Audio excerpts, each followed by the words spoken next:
dan juga bisa membagikan informasi berkaitan dengan ngopi bareng IKADI DIY kepada saudara teman terdekatnya sehingga bisa bergabung bersama kami.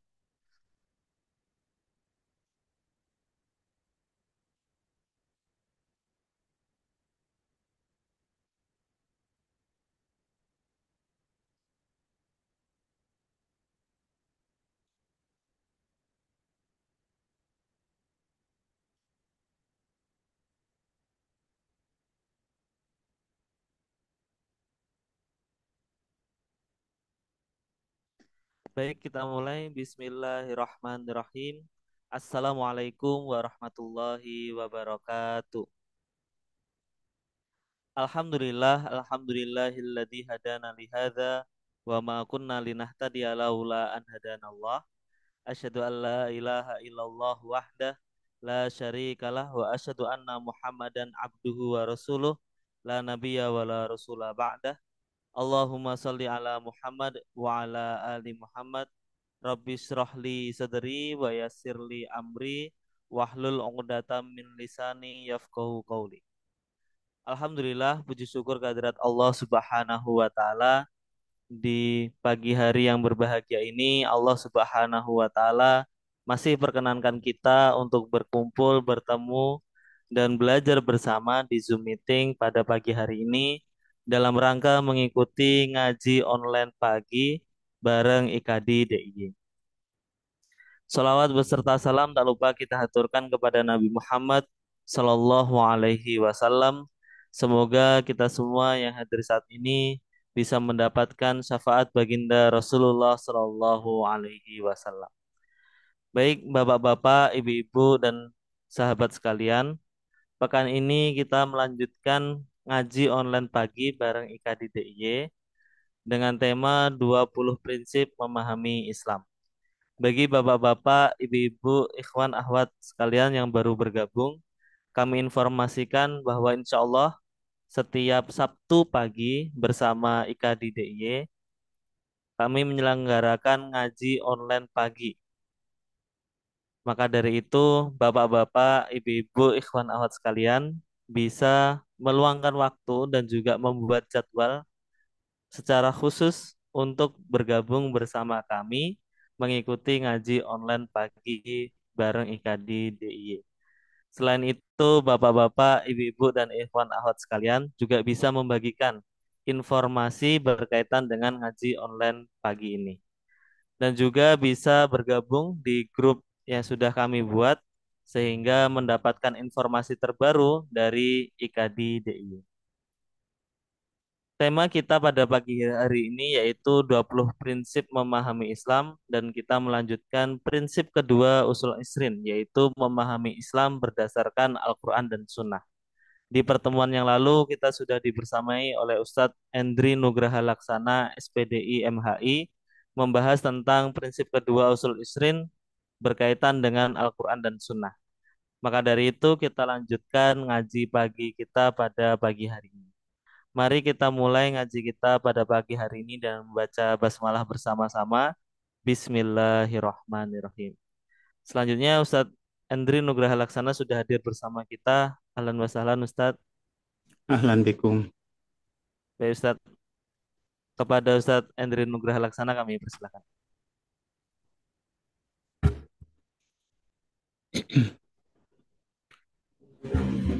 A'udzu billahi minasyaitonir rajim. Bismillahirrahmanirrahim. Assalamualaikum warahmatullahi wabarakatuh. Alhamdulillah alladzi arsala rasulahu bil huda wa dinil haq liyuzhirahu 'alad dini kullihi walau karihal musyrikun.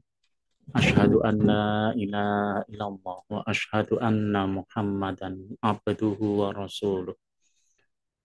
Allahumma salli ala nabiyyina Muhammadin wa ala alihi wa ashabihi wa man tabi'ahum bi ihsanin ila yaumil qiyamah. Ikhwani fiddin, rekan-rekan yang dirahmati Allah Subhanahu wa taala. Alhamdulillah pagi hari ini Allah masih memberi kita keimanan, kesempatan, dan kesehatan sehingga kita bisa bertemu kembali. Semoga Allah Subhanahu wa Ta'ala meridhoi pertemuan kita pada pagi hari ini. Salawat dan salam kita haturkan kepada uswatun hasanah kita Nabiullah Muhammad Sallallahu Alaihi Wasallam, kepada para keluarga, para sahabat, dan para pengikut beliau ila yaumil qiyamah. Hari ini kita melanjutkan materi kita, yaitu prinsip yang kedua,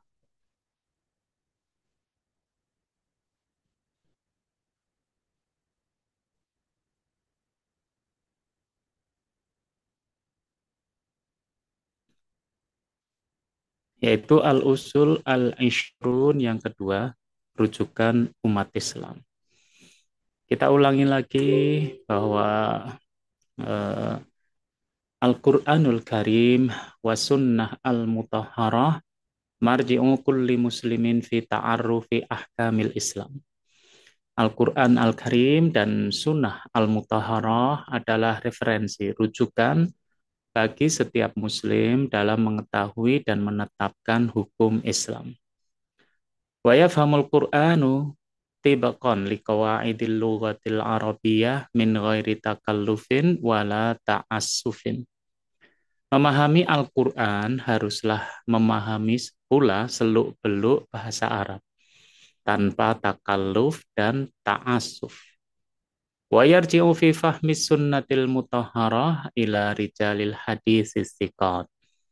Dan memahami sunnah Rasul harus diserahkan kepada ahli hadis, para ahli hadis yang ahli dalam bidang ini. Kita kembali memasuki kaidah yang pertama, yaitu Al-Quranul Karim wa sunnah al-mutahharah marji'u kulli muslimin fi ta'arrufi ahkamil Islam. Al-Quran Al-Karim dan sunnah al-mutahharah adalah rujukan atau referensi bagi setiap muslim dalam mengetahui dan menetapkan hukum Islam. Jadi tentu saja ini adalah rujukan yang tertinggi. Tetapi tentu saja bahwa ada hal-hal yang jelas nanti diatur di dalam Al-Quranul Karim, tetapi ada juga yang kemudian tidak dibahas di dalam Al-Quranul Karim dan hadis, dikembalikan kepada zaman dan manusia saat ini. Misalkan kita berbicara tentang teknologi, kita berbicara tentang teknologi, tentunya nggak ada misalkan di dalam Al-Quran 8 langkah untuk mengatasi mobil mogok. Nah itu nggak ada. Itu dikembalikan kepada teknologi masa sekarang. Ya.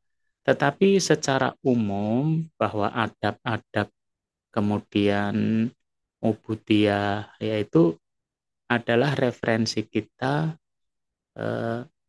dari Al-Quran dan Sunnah Nabi.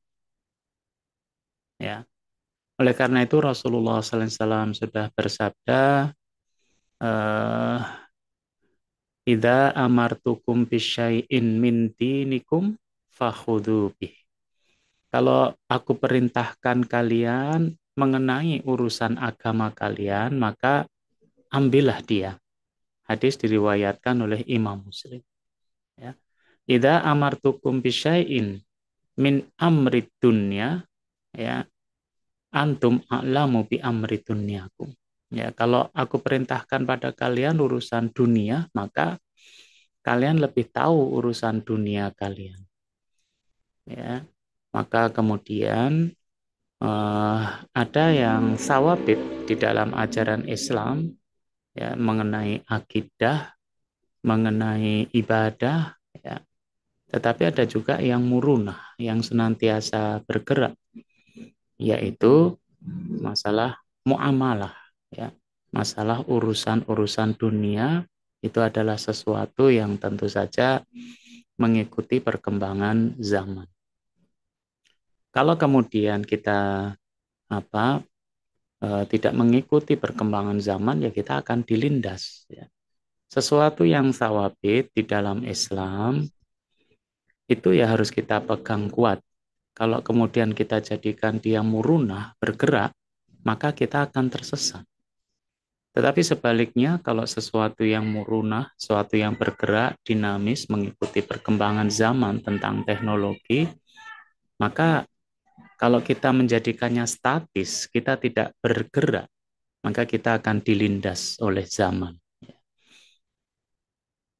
Nah, di dalam hadis Nabi, ya, Rasulullah SAW itu telah menjelaskan taraktu fikum amroini lan tadillu ma tamassaktum bihima. Aku telah tinggalkan kepada kalian dua perkara. Kamu tidak akan tersesat selama berpegang kepada keduanya. Kitab Allah wa sunnata rasulih, yaitu kitab Allah dan sunnah Rasulnya. Kitab Allah ya, tentu saja maknanya adalah Al-Quranul Karim.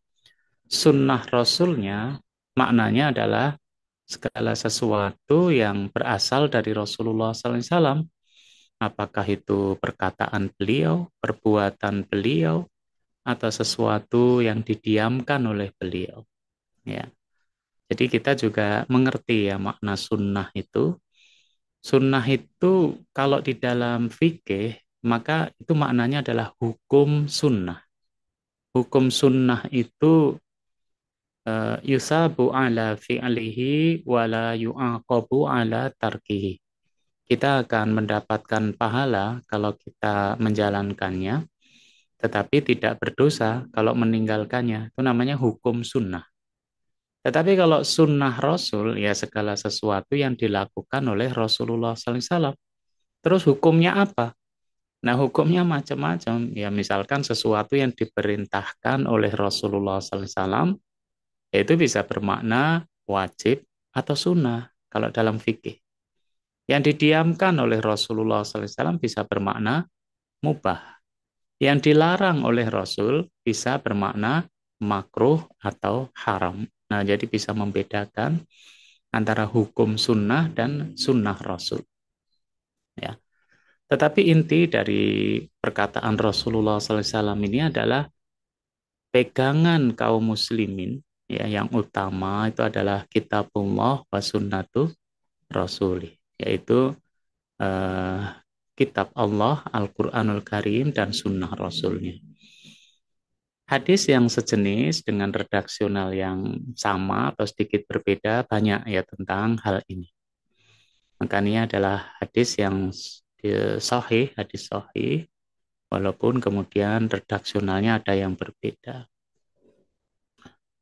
Dan juga ketika Mu'adz bin Jabal ya diutus oleh Rasulullah SAW ke negeri Yaman, anna Rasulullah sallallahu alaihi wasallam lamma arada ayyab'atsa Mu'adz ilal Yaman ya. Bahwa Rasulullah SAW ketika mengutus Mu'adz bin Jabal ke negeri Yaman, maka beliau bertanya, kaifa taqdi idza arada laka qada'un ya. Gimana engkau Mu'adz kalau memberikan keputusan apabila ada sebuah peradilan atau hukum yang dihadapkan kepada engkau? Maka Mu'adz bin Jabal kemudian mengatakan, aqdi bi kitabillah. Ya, aku akan putuskan menggunakan kitab Allah Subhanahu wa taala. Kemudian Rasulullah SAW bertanya lagi, fa'ilam tajid fi kitabillah. Gimana kalau engkau tidak menemukannya di dalam kitabullah, dalam Al-Quranul Karim? Maka Mu'adz kemudian mengatakan, fabi sunnati Rasulillahi sallallahu alaihi wasallam. Maka aku akan menggunakan sunnah Rasulullah sallallahu alaihi wasallam. Jadi kalau nggak ada dalam Al-Quran, tentunya hadis Nabi itu menjadi penjelas, juga kadang-kadang yang memerinci ya tentang Al-Quranul Karim. Kemudian Rasulullah SAW bertanya lagi, ya, yaitu fa'ilam tajid fi sunnati Rasulillah sallallahu alaihi wasallam wala fi kitabillah. Ya, seandainya engkau tidak mendapatkan ya ketika menetapkan hukum itu di dalam sunnah Rasulullah SAW dan juga nggak ada dalam kitabullah. Memang nggak semuanya diatur secara detail ya tadi ya. Ada yang sawabit, ada yang murunah. Mu'ad menjawab, ajtahidu ra'yi wala alu. Ya, maka aku akan berijtihad menggunakan pendapatku, ra'yu, akalku, dan aku tidak akan mengurangi. Artinya tidak mengurangi, menambah dari apa yang ada di dalam sunnah Nabi dan juga di dalam kitabullah. Ya.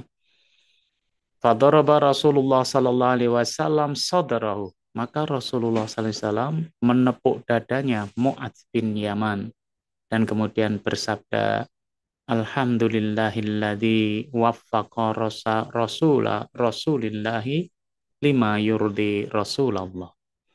Ya, segala puji bagi Allah yang telah memberikan petunjuk kepada utusan Rasulullah untuk melakukan apa yang membuat senang Rasulullah SAW. Hadis diriwayatkan oleh Imam Abu Daud. Ini juga memperjelas bahwa rujukan kaum muslimin pertama apa? Kitabullah. Kalau enggak ada di dalam kitabullah, ya kita mencari dalam sunnah Rasul atau hadis Nabi. Kalau tidak, ya kita ijtihad. Makna kita ini ya mereka yang memang mempunyai kapasitas untuk ijtihad. Ya. Makanya ulama kemudian menetapkan ijtihad ini diantaranya adalah ijma, ya ijma para sahabat, ya termasuk Mu'ad bin Jabal ini kan, ijma para tabiin, ya dan juga kias, ya kias itu tentunya mengkomparasikan sebuah hukum yang tidak ada dalilnya dengan hukum yang setara, ya. Nah, itu ditetapkan juga oleh para ulama menjadi sandaran bagi kita. Maknanya adalah ijtihad. Nah, itu nanti pembahasan tersendiri. Ya. Nah, kemudian kaidah berikutnya, wa yufhamul Qur'anul tibaqan liqawaidil lughatil arabiyyah min ghairi takallufin wala ta'assufin. Memahami Al-Qur'an haruslah memahami pula seluk-beluk bahasa Arab tanpa takalluf dan ta'assuf, ya. Artinya Al-Qur'an ini diturunkan di dalam bahasa Arab, ya. Nah, sehingga eh, dan berbahasa Arabnya Al-Qur'an itu dengan bahasa Arab yang fasih dan benar, ya. Saat itu di Makkah Al-Mukarramah tanpa ada kesalahan dalam penyebutan kata. Ya, bahasa Arab pertama kali itu dikenal sebagai bahasa-bahasa orang-orang di semenanjung Arab. Dan Al-Quran ditulis dalam bahasa Arab yang sangat indah susunannya dan rangkaian kalimatnya. Karena itu bahasa Arab itu kalau orang Arab menganggapnya seperti sihir. Ya. Karena Al-Quran diturunkan pada bangsa Arab yang pandai bahasa Arab tentunya, tetapi mereka itu memperhatikan keindahan kata, kefasihan bicara, dan perasaan yang kuat terhadap keindahan bahasanya. Nah, jadi harus dipahami itu ya. Makanya orang-orang Quraisy itu kalau mendengarkan Al-Quran sebenarnya itu mereka menganggap ini sebuah syair yang indah. Ya, mereka sangat terpesona. Dan mereka selalu akan mengatakan pasti ini bukan bikinan manusia. Walaupun mereka tetap dalam kekafirannya. Kenapa? Karena mereka sudah memiliki rasa terhadap bahasa itu. Ya, yaitu rasa bahasa Arab. Bagi orang Arab, Al-Quran itu seperti sihir. Ya, ketika mereka mendengarkannya.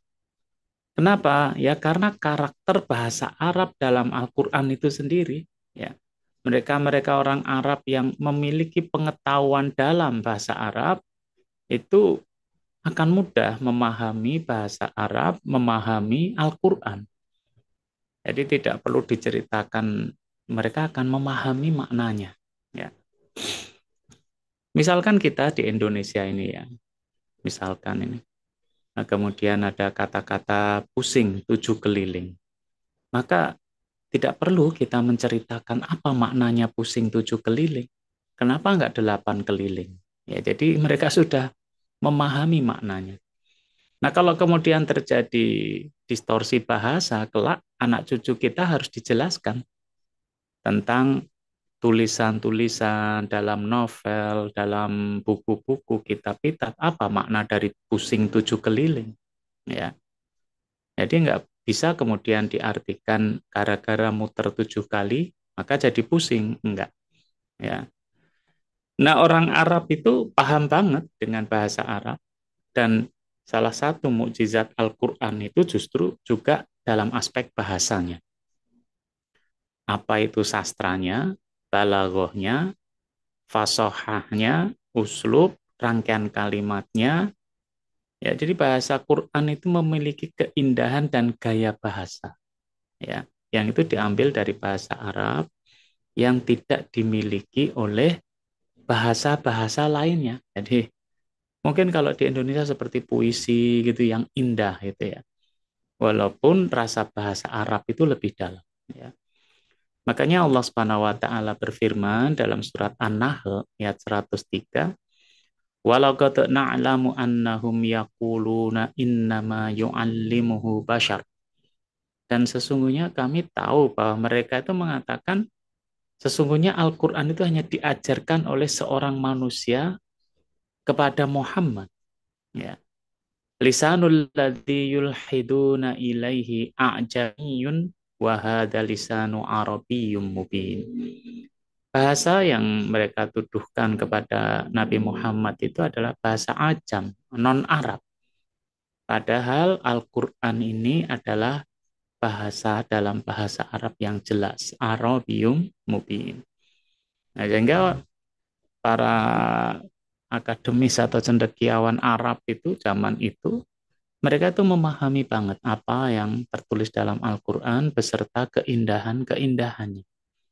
Ya.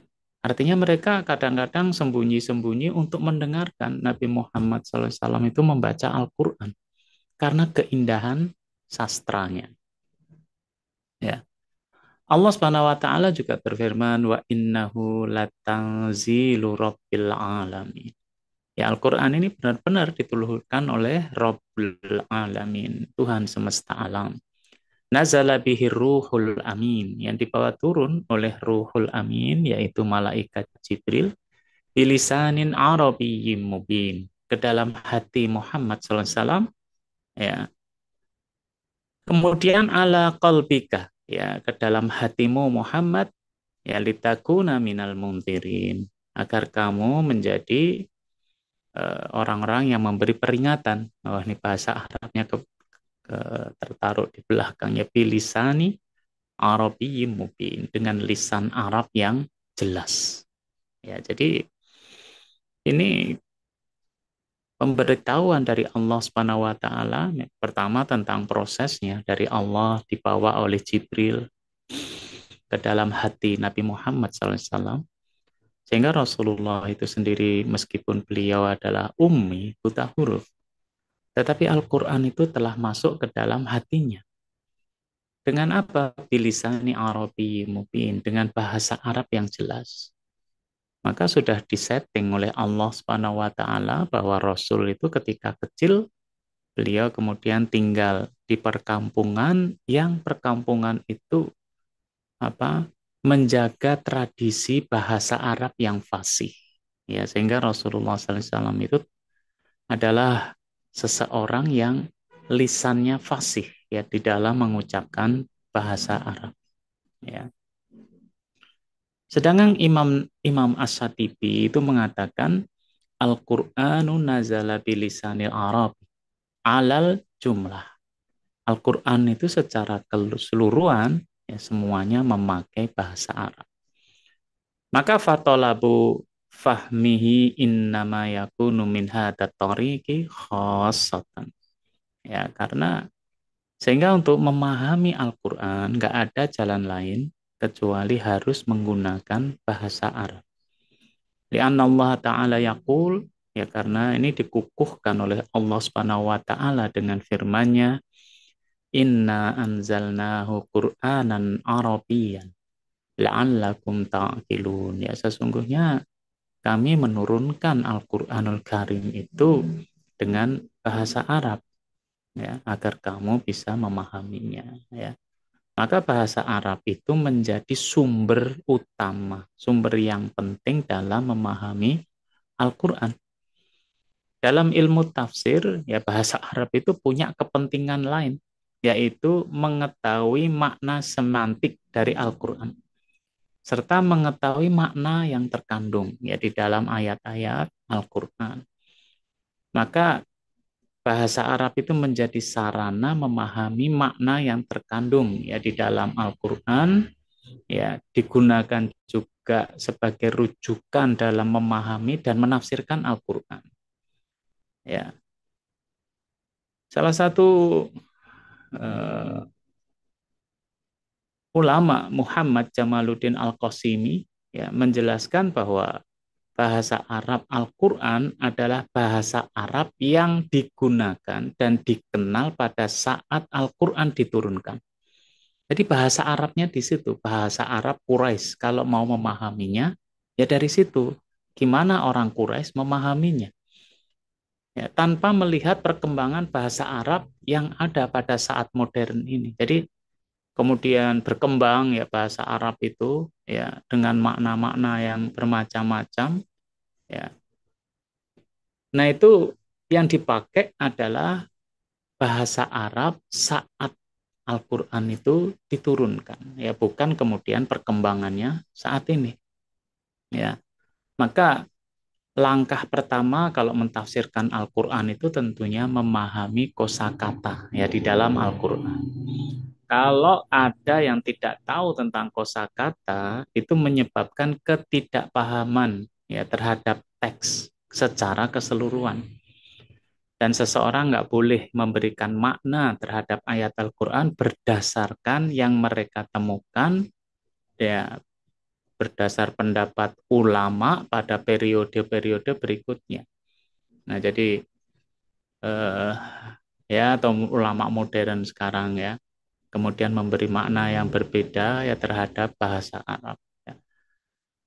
Kenapa? Karena eh, nanti akan memiliki makna yang berbeda, ya, dengan pemahaman generasi para sahabat, ya, dan kita harus mengembalikan makna ayat itu sesuai yang dikenal oleh bangsa Arab dan tradisi mereka, ya. Misalkan Rasul pernah bersabda, taribat yadak, ya, karena ayat hadisnya kan ini berbicara hadis, ya, bahasa Arab, ya. eh, Wanita itu dinikahi karena 4 hal, ya, kecantikannya, keturunannya, kekayaannya, dan agamanya. Pilihlah agamanya, taribat yadak. Kata taribat yadak, ya, maknanya kalau makna biasa, ya, artinya tepuk tangan. Kenapa bisa tepuk tangan? Ya, ternyata tradisi Arab itu, kalau seseorang itu makan enak dan kenyang, maka tangannya dibenamkan ke dalam pasir, kemudian dikeluarkan lagi dan ditepuk. Nah, itu namanya taribat yadak. Nah, ketika kita mengetahui bahwa makna taribat yadak itu adalah makan, kenyang, enak, kemudian tangannya dimasukkan pasir, tepukkan, maka kita bisa memahami kalau menikahi perempuan karena agamanya, seperti itu rasanya. Nah, itu, ya. Jadi, tidak sekedar kemudian, oh, ini maknanya tepuk tangan. Ya, bukan. Ya. Bahkan perbedaan semantik bahasa Arab itu di dalam Al-Quran bisa menjadikan perbedaan penafsiran para mufassir, ya, yang mereka berijtihad, ya, tentang maknanya, ya. Ya, misalkan ini, ya, hukum dakwah. Dakwah itu hukumnya apa? Bukan dihukum, ya, tapi apa? Hukumnya, ya. Diambil dari surat Ali Imran ayat 104. Wal takum minkum ummatu yad'una ilal khair. Yang artinya ditulis, dan hendaklah ada di antara kamu segolongan umat yang menyeru kepada kebajikan. Sepotong ayat ini itu aja para ulama berbeda pendapat tentang hukum dakwah. Kenapa? Karena memaknai kata-kata minkum, min, ya, di dalam ayat tersebut. Dan dalam memaknai min, itu konsekuensinya menjadi berbeda dalam menetapkan hukum berdakwah. Ya, jadi hukumnya jadi berbeda. Ya. Kata min bermakna bisa litab angit, yaitu maknanya sebagian. Ya, berarti kalau kita artikan hendaklah ada sebagian ya dari umat Islam ini yang berdakwah kepada kebaikan. Karena maknanya sebagian, konsekuensi hukumnya dakwah itu hukumnya adalah fardu kifayah. Jadi sebagian aja yang berangkat. Kalau sebagian udah ya yang lainnya nggak usah. Ya, jadi karena mengartikan kata min ini berkonsekuensi terhadap hukum. Nah, itu ya dalam bahasa Arab. Ya. Tetapi sebenarnya min juga bisa bermakna lil bayan, yaitu maknanya semuanya. Kalau min itu dimaknai semuanya, ya konsekuensinya hukum dakwah itu fardu ain. Jadi tidak apa, tidak ini hanya makna bahasa saja, tidak. Tetapi lebih dari itu ada konsekuensi hukumnya ketika menjelaskan tentang bahasa yang ada di dalam Al-Qur'anul Karim. Ya, sementara fardu kifayah dan fardu ain kan berbeda. Walaupun nanti ada pembahasan-pembahasannya ya. Hanya karena mengartikan kata min ya. Sedangkan Imam Mujahid ya menyatakan keharaman ya orang yang menafsirkan Al-Qur'an tanpa menguasai bahasa Arab. Dia mengatakan la yahillu li ahadin yu'minu billahi wal yaumil akhir ayatakallama fi kitabillah idza lam yakun aliman ya ini bi ya bukan ba ya bil lughatil arabiyyah. Yaitu la yahillu yang enggak halal ya dimaknai haram berarti ya bagi seseorang yang dia itu beriman pada Allah dan hari akhir ya. Kemudian ayat takallama dia berbicara fi kitabillah berbicara tentang Al-Qur'an tetapi dalam yakun aliman dia tidak menguasai bahasa Arab. Ini dalam bukunya Yusuf Qardawi Kaifanata Amal Ma'al Qur'an ya. Jadi Mujahid menjelaskan ya nggak boleh kita kemudian ngomong-ngomong nggak bisa bahasa Arab tapi menafsirkan bahasa Arab padahal tidak menguasai bahasa Arab. Ya menafsirkan Al-Quran maksudnya ya. Jadi tapi kita nggak menguasai. La yahillu li ahadin. Ya tidak boleh, tidak halal ya. Artinya ya, haram ya. Sedangkan Imam Ash-Shatibi itu mengatakan faman arada tafahumahu famin jihati lisanil arabi yafham. Barang siapa yang memahami Al-Qur'an dengan bahasa Arab yang fasih, maka dia akan bisa memahami Al-Qur'an itu sendiri. Wala sabila ila tatallubi fahmihi min ghairi hadhil jihah. Ya, nggak ada jalan lain untuk memahami Al-Qur'anul Karim dari bahasa lain. Nah, sekarang katanya tafsir modern itu kemudian menafsirkan dari jalan yang bermacam-macam. Nah, ini yang harusnya dikembalikan dulu dengan penafsiran yang benar. Ya, barulah kemudian orang bisa kemudian melihat fakta sekarang, ya kan, dibandingkan dengan tafsiran yang sudah benar tadi. Jadi tidak kemudian memberikan tafsiran yang berbeda dari yang ditafsirkan oleh para sahabat atau generasi awal. Ya. Sehingga Al-Quran itu ya menurut Abdurrahman Putri manhaj al-siyaq fi fahmin nas ya itu dalam kaitan dengan pemaknaan sebuah lafaz di dalam Al-Quran masa seorang mufasir juga harus melihat konteksnya siyak agar dapat membedakan makna dari satu dengan yang lain ya, dan memahami sebuah konteks kebahasaan. Konteks-konteks itu antara lain adalah konteks yang berhubungan dengan tempat, siyak al-makani. Maknanya adalah ya konteks ayat dalam sebuah surat dan kedudukannya apakah datang sebelum atau sesudahnya atau dengan memperhatikan posisi ayat dalam sebuah surat. Maksudnya ini ayat ini atau surat ini dibandingkan surat yang lain duluan mana? Ya, turunnya itu duluan mana? Nah, konteksnya bisa jadi kemudian berbeda. Misalkan minuman keras. Ya. Minuman keras ya ketika tertulis di dalam surat Al-Baqarah ya dia itu apa? Qul hima ismun kabirun wa manafi'un linnas ya. Ada dosa besar tapi ada manfaatnya ya. Tetapi kan ada ayat berikutnya ya. La taqrabus sholata wa antum sukar. Surat An-Nisa. Tapi ada juga ayat berikutnya surat Al-Maidah yang dianggap sebagai ayat terakhir tentang minuman keras ya. Fajtanibuhu, tinggalkan. Nah, jadi konteks dengan makan ya tempat atau posisi tempat ayat maksudnya ya. Ya, memperhatikan posisi ayat dalam sebuah surat, posisi kalimat dalam sebuah ayat. Ya. Sehingga konteks itu harus diperhatikan supaya tidak memotong antara ayat dengan kalimat sebelumnya. Ya, karena eh, tulisan modern itu kadang-kadang dianggap eh, apa tidak boleh menuliskan dengan mengutip apa adanya. Itu dianggap nggak ilmiah ya, seperti jurnal gitu.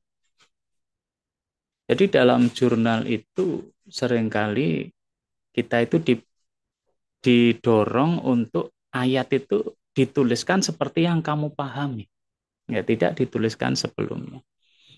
Sebagai contoh dulu Nurholis Majid itu untuk orang-orang menyetujui ide pluralisme, maka dia mengutip surat Ali Imran ayat 64 dengan kata-kata kalimatun sawaun bainana wa bainakum.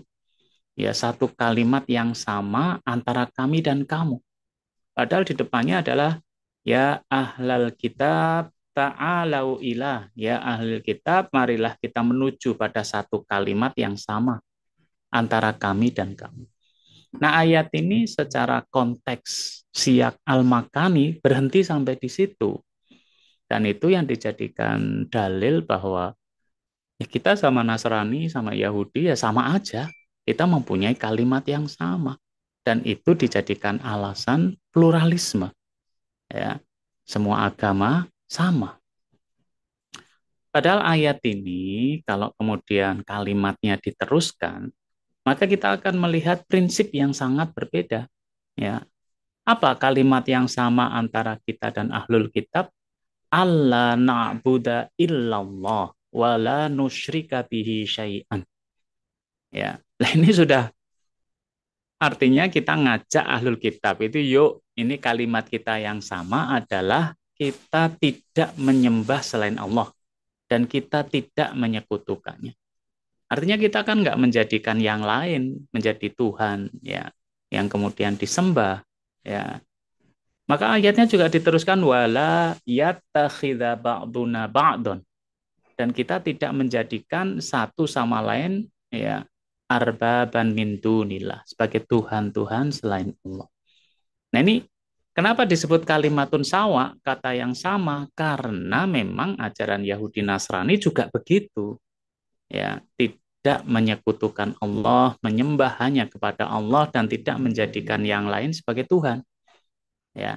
Tetapi kalau diputus hanya dengan ya ahlul kitab, yuk kita kembali kepada kalimatun sawa, kata ya kalimat yang sama antara kami dan kamu. Nah, sudah cukup di situ dengan kemudian disimpulkan bahwa surat Ali Imran ayat 64 itu adalah ajakan untuk apa? Untuk pluralisme. Nah, jadi ya kita sama dengan mereka. Artinya ayat berikutnya tempatnya tidak dipakai lagi. Nah, ini menjadi penafsiran yang rusak ya, yang berantakan ya.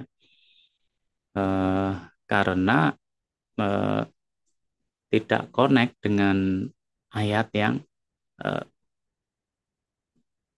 ayat-ayat yang berikutnya ya. Nah, kemudian adalah konteks zaman ya. atau waktu, siyak al-zamani. Konteks waktu sebuah ayat dengan melihat konteks turunnya ayat tersebut. Ya, konteks ayat di antara ayat lain sesuai dengan urutan turunnya, yaitu zamannya. Ya. Nah, kalau sesuai dengan zamannya ya tadi tentang minuman keras itu juga gitu ya. Konteks turunnya ayat. Bahkan kemudian 13 tahun Rasulullah SAW itu kan ayat-ayat tentang beberapa hal itu tidak diturunkan. Ya, misalkan tentang minuman keras, itu tidak diturunkan. Tentang perang, ya nggak ada perang. Bahkan 13 tahun di Makkah itu dilarang untuk perang ayatnya ya. Ya, kufu aidiakum, tahanlah tanganmu untuk berperang. Ya, maka ketika 2 tahun di Madinah turunlah izin untuk berperang. Ya, sampai-sampai tahun itu disebut sanatul amri, ya, yaitu tahun perintah untuk berperang. Ini juga sangat bermanfaat karena orang-orang nggak memahami bahwa di dalam Islam itu syariat-syariat itu kan ada syarat sah, ada rukun-rukunnya. Kalau syarat sahnya nggak terpenuhi ya nggak mungkin lah kita jalankan. Sesuatu yang pribadi misalkan sholat ya, sholat nggak berjamaah misalnya sholat sendiri, itu aja ada syarat sahnya. Ya harus suci dari hadas dan najis, harus menutup aurat, menghadap kiblat, tahu waktu masuk sholat, dan lain-lain. Kalau enggak, ya enggak bisa dijalankan sholat itu. Ya, perempuan yang berhalangan malah enggak sholat. Ya. Demikian pula orang kemudian berusaha untuk menafsirkan perang, bahwa perang itu enggak ada dalam Islam begini. Ya tetap ada, cuman kan ada syarat sah, ada rukun-rukunnya. Ya, jadi ada syarat sahnya. Misalkan ada dakwah qoblal qital. Ya, kita harus dakwah dulu sebelum tiba-tiba perang. Jangan kemudian tiba-tiba perang aja. Ya, nggak bisa. Kita harus mendakwahi masyarakat. Nah, itu konteks zaman atau waktu ya. Kemudian konteks tematik ya, siyak al-maudu'i ya. Yaitu mempelajari Al-Qur'an dengan tema yang sama dan dikumpulkan. Ya, baik itu tema yang umum atau ibarat-ibarat dalam Al-Qur'an atau hukum fikih ya. Juga bisa tema khusus ya, misalkan seorang nabi atau hukum tertentu itu bisa ditelusuri kalau kemudian dalam Al-Qur'an ya. Dan sekarang muncul misalkan tafsir tentang sabar ya, tafsir maudhu'i yaitu dari Al-Qur'an, bagaimana Al-Qur'an bicara tentang sabar ya. Jadi konteksnya tematik. Jadi sabar itu gimana kita bisa memahami setelah eh, tema-tema sabar itu dikumpulkan di dalam satu pembahasan ya. Juga tentang konteks maksud dan tujuan Al-Qur'an ya. Siyak al-maqasidi ya. Jadi ada makosidnya, ada tujuannya. Apa tujuan diberlakukan syariat seperti ini ya. Misalkan menutup aurat zaman seperti itu, zaman Rasulullah SAW, ya supaya dikenali perempuan yang merdeka dan perempuan budak. Ya, kalau sekarang nggak ada budak, berarti nggak harus menutup aurat, nggak begitu. Ya, karena itu nanti akan berhubungan dengan konteks yang lainnya. Ya, juga konteks sejarah. Ya, konteks sejarah siyak at-tarihi. Ya, jadi melihat konteks kejadian sejarah masa lalu yang dilihat dari asbabun nuzulnya, yaitu asbabun nuzulnya gimana ya penting juga. Kemudian dikontekskan dengan sekarang. Karena sahabat itu ketika dalam sebuah peperangan ada yang maju perang dengan gagah berani, ada yang membaca ayat ya janganlah kamu menjerumuskan dirimu dalam kebinasaan ya.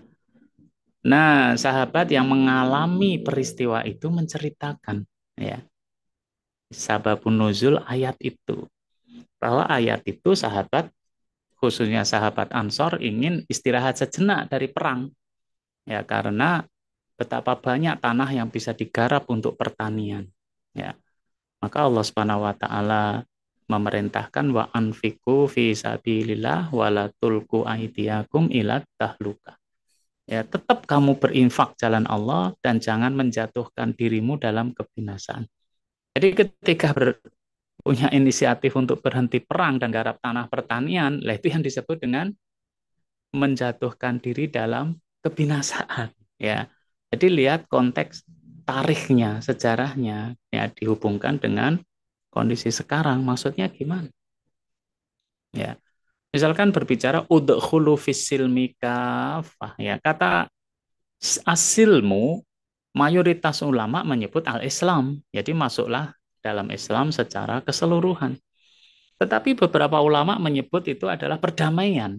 Ya, jadi ya, tetapi kalau dilihat dari sababun nuzulnya, yaitu para pemuka Yahudi yang pengen masuk Islam, tetapi punya minta kompensasi. Kompensasi pertama supaya bisa menjalankan ritual Sabtu. Kompensasi yang kedua supaya tetap bisa menjalankan kitab Taurat di malam hari. Nah, kalau melihat konteks itu berarti bukan perdamaian, tetapi kalau kamu mau Islam ya ambil semua. Ya, tidak kemudian mana yang aku suka, mana yang enggak, ya ambil semua. Masalah kemudian bagaimana kita bisa mengamalkan, misalkan dengan bertahap, dengan mempelajari terlebih dulu. Nah, itu urusan lain ya kan, tapi terima semua dulu. Kan ada ayat-ayat yang kita suka, ada ayat yang kita nggak suka, ada ayat yang kita anggap berat, ada ayat yang kita anggap ringan, dan seterusnya. Tapi terima semua. Masalah kemudian kita bertahap dalam menjalaninya, nah itu lain soal ya. Juga kemudian melihat konteks bahasa ya. Jadi lafaz satu dengan lafaz lainnya dengan menggunakan beberapa instrumen menggabungkan lafaz itu ya. Yaitu bisa melahirkan makna semantik ya secara keseluruhan atau sebagiannya, yaitu makna bahasa ya dari Al-Qur'an. Nah, jadi secara utuh ya mufasir ya harus memahami ini ya di dalam eh, menafsirkan ya Al-Qur'anul Karim ya. Kemudian disebutkan tanpa takalluf dan ta'assuf. Makna takalluf adalah at-ta'arrudu lima la ya'ni. Melakukan hal-hal yang enggak dibutuhkan. Nah, terhadap hal yang sulit ya, jadi enggak usah. Ya, walil amri syakir al asir ya, terhadap hal yang susah dan berat. Jadi enggak usah ya, gampangannya gini, rasa makso lah. Nah, jadi rasa makso. Wali malah yutok ya, yang memaksa diri menempuh kesulitan. Walita jasumi apa ini yang menempuh kesulitan dari maknanya di sini. Dalam sebuah asar disebutkan ana wa ummati bara'um minat takalluf. Aku dan umatku berlepas diri dari sikap takalluf ya. Sedangkan ta'assuf adalah melakukan sesuatu tanpa ilmu dan landasan petunjuk. Ta'assuf itu maknanya bisa ngawur, nah gitu kan. Biwari ilmin wa hidayatin. Ya, juga mengambil sesuatu jalan tanpa terlebih dahulu mencari kejelasan, tanpa perenungan, tanpa pemikiran, dan tidak sadar dari kesesatan. Ya. La ta la tablughu syafa'ati imaman asufan. Nah, itu ya, asufan ta'asuf. Aija iron zoluman. Ya. Kata Rasul, syafaatku itu tidak sampai kepada penguasa yang sewenang-wenang, yaitu enggak adil dan zalim. Ya, jadi ta'asuf itu sewenang-wenang, sakarepe dhewe. Jadi kita memaknai bahasa itu jangan makso dan jangan kemudian menafsirkan seenaknya sendiri. Ya. Abu Bakar itu pernah ditanya oleh sahabat-sahabatnya tentang surat Abasa, ya, ayat yang ke-31. Ya, tentang wa fakihatan wa abba. Ya. Nah, kemudian Abu Bakar itu sampai kemudian mengatakan langit mana yang akan menaungiku dan bumi mana yang menjadi tempat berpijakku. Bila aku mengatakan terhadap kitabullah hal yang tidak aku ketahui. Padahal dia orang Arab yang cerdas. Tetapi ketika memaknai surat apa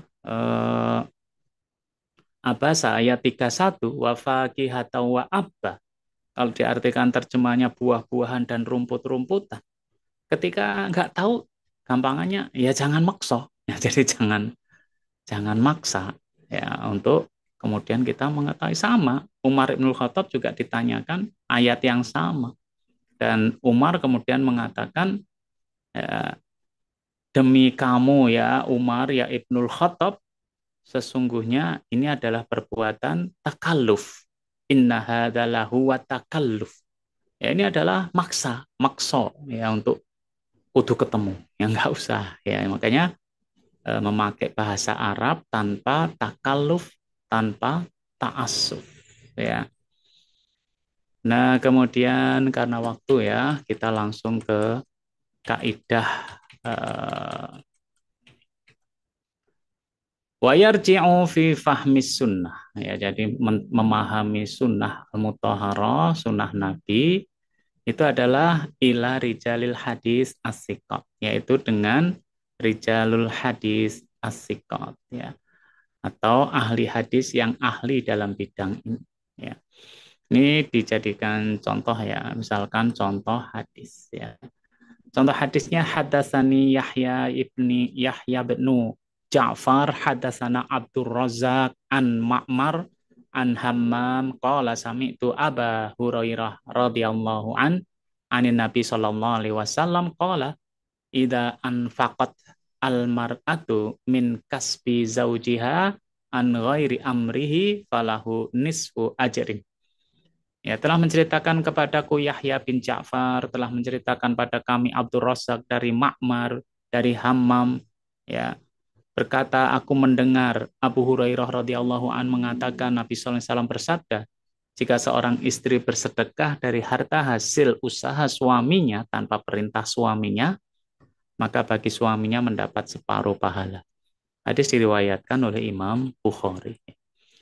Sanad kalau diurutkan nama ya, Yahya bin Ja'far, Abdul Razak, Ma'mar, Hammam, Abu Hurairah sampai Rasulullah SAW itu yang disebut dengan sanad ya.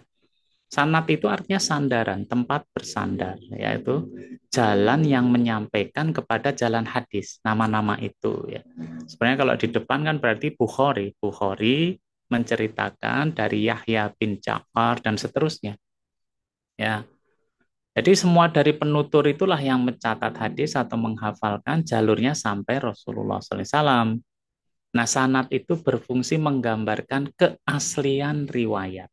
Ya, walaupun sanad ini kadang-kadang beda, hadisnya isinya sama, tapi bisa jadi yang bercerita beda. Bisa, misalkan tentang eh, sholat sunnah tasbih, yaitu ada perbedaan tentang jalur periwayatan. Yang satu pakai jalur lain, ini jalur yang berbeda. Ya.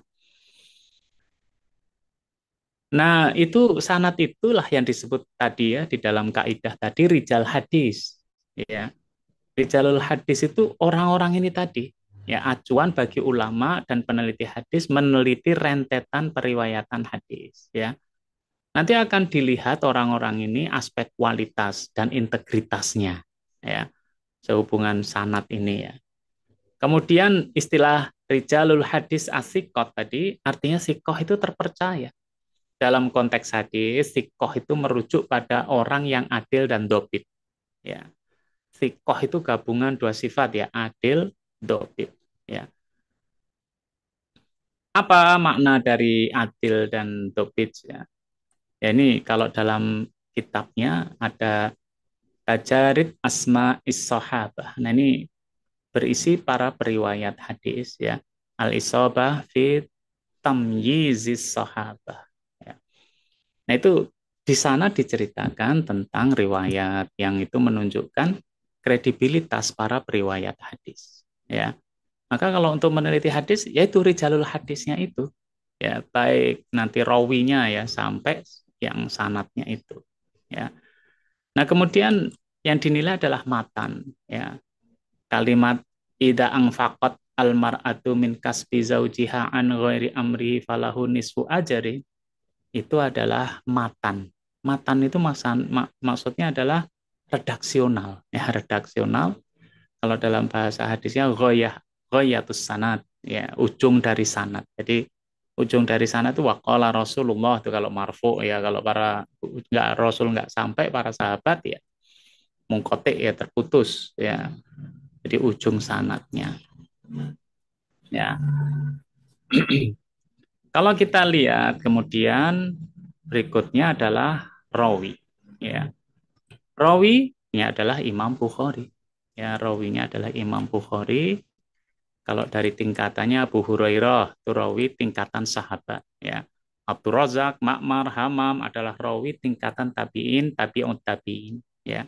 Sedangkan Imam Bukhari rawi tingkatan mudawwin. Dia pencatat hadisnya. Nah, jadi urutannya gini. Di dalam kitab Rijalul Hadis nanti ya orang-orang ini yang dinilai. Ya, kredibilitas moral, juga kredibilitas ilmunya, akalnya. Ya. Nah, ini pendapat Imam Muslim yang mengatakan, ketahuilah semoga Allah memberi taufik bahwa wajib bagi setiap muslim untuk mengetahui perbedaan antara riwayat yang sahih dan tidak sahih. Dan perbedaan antara perawi yang sikoh dan yang tertuduh berdusta. Dan hendaknya tidak meriwayatkan hadis-hadis tersebut kecuali yang diketahui kesohihannya dan selamat dari para perawinya. Ya. Hadis itu setidaknya mencakup para beberapa kriteria, ya, rangkaian perawi dan sanadnya harus bersambung dari perawi pertama sampai yang terakhir. Ya, jadi ya, nggak mungkin hadis ini diterima si A lah, si A nggak pernah ketemu sama si B, atau si A baru lahir, si B udah mati, nah, itu nggak ketemu, jadi hadisnya jadi aneh, ya, jadi catatan. Ya, perawi itu harus sikot, adil dan dobit. Ya, adil dan dobit itu eh, yang dimaknai adalah eh, adil itu perawinya itu harus muslim. Ya, kalau non muslim jelas nggak bisa. Itu makna adil. Kemudian balik, berakal sehat, tidak melakukan perbuatan fasik, tidak rusak moralnya. Kalau dobit, periwayatan si perawinya itu meriwayatkan tidak bertentangan dengan perawi yang sikoh lainnya. Jadi ini hadis yang kuat, ya ini bertentangan, enggak. Hafalannya kuat, enggak jelek, ya tidak salah dalam menghafalkan, enggak lupa dan enggak keliru. Nah itu dobit. Ya, jadi ya kurang lebih adil itu kredibilitas moralnya, ya dobit itu kredibilitas akalnya. Ya. Kemudian hadis itu setidaknya matan atau redaksionalnya terhindar dari cacat, ya, ilat, dan dari syadz, ya, ke sesuatu yang janggal. Juga perawinya harus hidup sezaman, ya. Nah, jadi karena waktu, ya, maka kita bisa memahami, ya, kaidah, ya, yang ditulis di dalam Al-Usul Al-Ishrun, ya. Al-Quran dan Sunnah Rasul itu referensi bagi setiap Muslim dalam mengetahui dan menetapkan hukum Islam. Memahami Al-Quran harus memahami seluk-beluk bahasa Arab tanpa takalluf dan ta'assuf. Ya, karena mempelajari ulumul Quran juga dengan bahasa Arab. Ya, jadi kalau mau cari tafsir, saya menafsirkan sendiri, ya harus memahami bahasa Arab, ya kan. Sementara memahami sunnah dikembalikan pada rijalul hadis asikot. Ya, orang-orang yang meriwayatkan hadis ini, ya dia gimana kredibilitas moral, kredibilitas akalnya, ya termasuk rawinya. Nah, itu yang bisa saya sampaikan. Saya kembalikan kepada pembawa acara. Kurang lebihnya saya minta maaf. Assalamualaikum warahmatullahi wabarakatuh. Waalaikumsalam warahmatullahi wabarakatuh. Jazakumullah khairan Ustadz Abdullah Sunono atas penyampaiannya Ustadz Andri Nugraha Laksana. Tadi sudah cukup jelas disampaikan oleh Ustadz berkaitan dengan Al-Quran dan Sunnah dan juga bagaimana kita memahaminya berkaitan dengan prinsip kedua di dalam usul Isrin. Bagi para jamaah yang ingin bertanya bisa melalui chat ataupun angkat tangan, namun kita batasi karena waktu yang terbatas. Di kolom chat sudah ada dua pertanyaan, Ustadz. Izin saya bacakan, langsung saya bacakan dua-duanya. Yang pertama dari Tumar SAG, Ustadz. Assalamualaikum Ustadz, apakah boleh orang yang tidak paham bahasa Arab mentadaburi ayat Al-Quran? Yang kedua dari Eko Harjito, izin bertanya Ustadz, lalu bagaimana implementasi baligu anni walau ayah bagi kita yang minim ilmu bahasa Arab? Tafadhol Ustadz. Eh, Tadabbur tentu saja kita adalah eh, setiap dari kita yang memang kita itu bukan orang yang termasuk bisa memahami dari Al-Quran, maka kita itu cukup ittiba ilal imam min a'immatiddin. Ya kita cukup ikut aja, mengikuti dari apa yang ditafsirkan dari para ulama. Ya, kita tidak mencari tafsir-tafsir yang lainnya. Ya, kita cari tafsir dari para ulama. Kalau kita sendiri nggak bisa memahaminya, maka tugas kita adalah belajar dari yang paham tentang itu. Jadi kita tidak memahami dengan keliru, apalagi memaksakan diri terhadap sesuatu yang kita nggak ngerti. Jadi sederhananya gitu. Karena saya orang yang nggak ngerti, ya tanya aja pada yang ngerti. Ya, kita belajar di situ. Ya. Nah itu demikian. Demikian pula balighu anni walau ayat. Sampaikan dari aku satu ayat. Ya. Jadi kalau itu mau dijelaskan dengan hadis lain, Rasulullah SAW itu kan pernah bersabda, eh, gimana itu, eh, nadhara imro'atan. Ya. Semoga Allah mencerahkan wajah seseorang. Siapakah seseorang yang wajahnya dicerahkan itu? Yaitu eh, mereka yang eh, sami aminna syai'an, yang mendengarkan dari akunya Rasulullah sesuatu. Jadi kalau sahabat itu kan jelas ya mendengarkan dari Rasulullah. Kalau tabi'in mendengarkan dari sahabat. Tabi'ut tabi'in mendengarkan dari tabi'in. Kita yang mendengarkan dari para ulama, dari ustadz-ustadz. Ya. Setelah itu ya dia menyampaikan faballaghahu kama sami'ahu, sampaikan seperti yang kalian dengar. Itulah balighu anni walau ayat. Ya sampaikan aja seperti yang kita dengar atau yang Anda dengar. Artinya jangan takalluf memaksakan diri sesuatu sebenarnya kita nggak ngerti, nggak pernah dengar, tapi maksa-maksain. Jadi gitu ya. Ini menurut saya, nah bukan gitu. Ya, sampaikan aja seperti yang kita dengar. Makanya ketika seorang santri itu ngaji ya ada tiga tingkatan. Tingkatan yang tertinggi itu dia itu mencatat dan hafal. Catatannya baik, hafalannya baik. Itu santri yang terbaik. Ya. Jadi kalau ngaji ya nyatet dia menghafalkan. Maka ketika dia balighu anni walau ayah, itu akurat ya. Yang saya catat begini, yang saya dengar begini. Nah itu akurat ya. Reduksinya sangat sedikit. Ya. Tetapi ada yang tingkatan kedua, hafal nggak nyatet atau nyatet nggak hafal. Ya, itu yang masih bagus, bisa merujuk ya. Saya masih ingat ya, saya diajarin begini ya bagus, alhamdulillah. Atau saya nggak ingat sih, cuman catatan saya punya. Nah itu bagus juga. Jadi saya baca apa yang saya catat tentang ayat itu. Tetapi kadang-kadang kita itu hampir semuanya masuk ke yang ketiga, nggak pernah nyatat, nggak hafal. Dan yang reduksinya kebanyakan ya sih. Ketika balighu anni walau ayah, ya kita ayatnya aja lupa. Habis itu Allah telah berfirman yang artinya kurang lebih. Nah, jadi reduksinya kebanyakan. Ya. Nah, balighu anni walau ayah itu gitu. Fabalaghahu kama sami'ahu. Sampaikan seperti yang Anda dengar. Ya. Bahkan Rasulullah SAW menyampaikan faruba mubalighin au amin sami. Ya. Bisa jadi orang yang kita kasih tahu itu nanti lebih cerdas daripada kita sendiri. Jadi sampai seperti itu ya. Jadi makna balighu anni walau ayah itu bukan kita sakarepe dhewe ya, ta'assuf atau takalluf, enggak, memaksakan diri atau ngawur enggak. Jadi sampaikanlah seperti yang Anda catat, sampaikan seperti yang Anda hafal.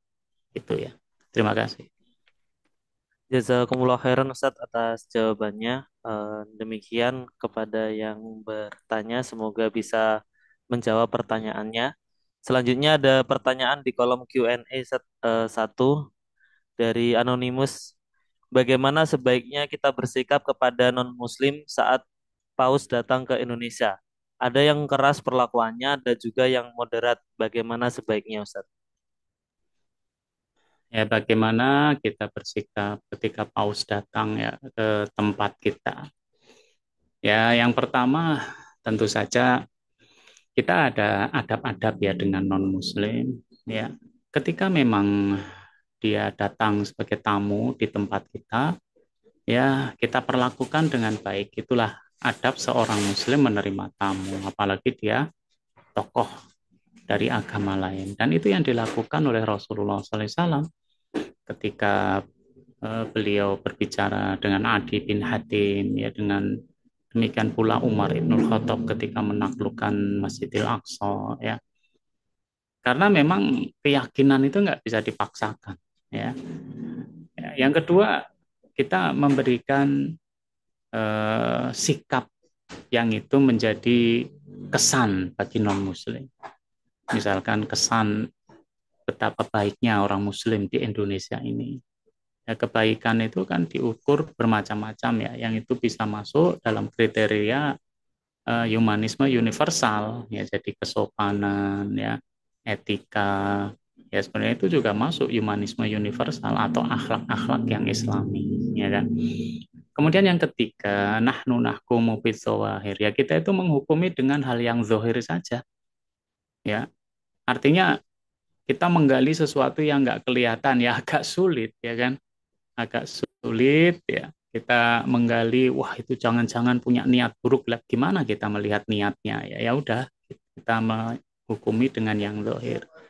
Dan yang terakhir ya kita yang harus sadar itu bahwa di Indonesia sendiri kan majemuk orang dalam memahami Islam, dan majemuk kualitas seseorang itu. Seorang mantan rektor UIN aja bisa memaksa orang melepas jilbab ketika jadi paskibraka, yang itu betul-betul jauh di luar nalar kita kan, ya sampai seperti itu. Ya mestinya orang seperti itu orang nggak kenal Islam, ya penjahat, ya nah itu wajar. Nah berarti kita melihat betapa eh, apa ya eh, heterogen ya pemahaman dan apa ya misi-misi yang dibawa, dan kita nggak bisa merubah dengan seketika, ya nggak bisa. Makanya semuanya itu dalam apa berdakwah ya juga ada mekanismenya, ada aturannya, ya. Nah, perlu diperhatikan apakah kalau kita kemudian mengatakan begini dan begitu itu akan membawa kebaikan ataukah akan membawa hal yang tidak baik, ya. Nah, itu yang tentunya baiknya itu baik untuk Islam dan kaum muslimin, ya. Kalau kita ngerti orang itu liberal misalkan, ya wajar lah kalau dia kayak kayak gitu, ya kan. Ada paus ada enggak ya orangnya kayak gitu. Kalau dia tipe penjilat ya kira-kira begitulah sikapnya, ya. Dan kita nggak bisa merubah dia dengan mengata-ngatain ya di sosmed, nggak bisa. Yang mantan rektor melarang paskibra pakai jilbab, ya kita juga nggak bisa kan melaknat. Rasul kemudian mengatakan gimana eh, kita ini bukan tukang laknat, tetapi memberikan rahmat. Ya artinya ya kita doakan mantan rektor itu semoga tobat ya, kembali ke jalan yang benar, dan kemudian kalau bisa ya kita mendakwahi dia sekuat kita selama dia masih hidup, ya kira-kira gitu langkah-langkah seorang muslim, ya demikian. Baik Ustadz, jazakumullah khairan atas jawabannya dan insya Allah itu pertanyaan terakhir yang masuk pada pagi hari ini. Semoga bisa bermanfaat bagi kita semua. Karena keterbatasan waktu, kita cukupkan untuk pagi hari ini. Semoga kita bisa berlanjut untuk kajian yang selanjutnya di pekan yang akan datang. Baik, mari kita tutup kajian pada pagi hari ini dengan membaca hamdalah bersama-sama. Alhamdulillahirabbil Alhamdulillahi alamin. Rabbil Dengan doa Alamin. kafaratul majlis, subhanakallahumma wa Subhanakallahumma. bihamdika nasyhadu an la ilaha illa anta nastaghfiruka wa natubu ilaih. Jazakumullah khairan Ustadz Endri Nugraha Laksana atas penyampaiannya dan jawabannya. Jazakumullah khairan kepada para peserta yang sudah hadir pada pagi hari ini. Insya Allah kita akan bertemu lagi di pekan yang akan datang. Terakhir ada pengumuman berkaitan dengan wakaf pembangunan Pondok Pesantren Mahasiswi Asma Amanina dengan total kebutuhan dana 7,5 miliar.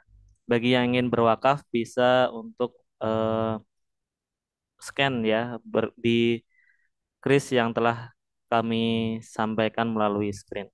Terima kasih. Kita akhiri. Wassalamualaikum warahmatullahi wabarakatuh.